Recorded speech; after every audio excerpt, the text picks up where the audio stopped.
Sports Business Insider says Caitlin Clark and WNBA players will force a lockout in offseason. A notable Sports Business Insider recently explained why Caitlin Clark and her WNBA contemporaries are likely headed to a lockout this offseason.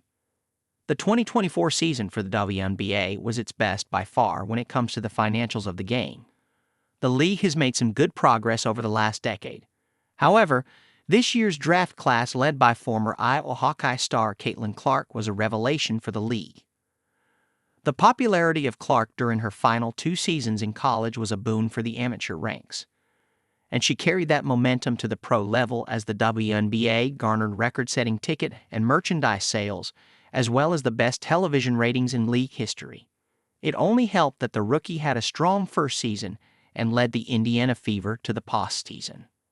The impressive numbers came at the perfect time for players as the current collective bargaining agreement expires after this season.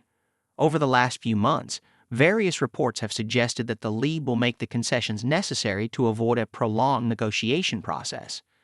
However, on Monday, sports business expert Joe Pompliano explained why an ugly lockout is likely as players look for higher wages.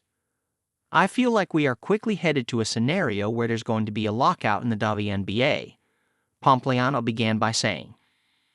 "I think the players just have a much higher perception around their dollar value worth than the league is actually worth. If you look at the WNBA, attendance, viewership, merchandise sales, everything is up. They're making a lot more money. TV rights, everything. But most don't understand the dynamic of the NBA owning a large chunk of the business. The owners own a large chunk of the revenue stream.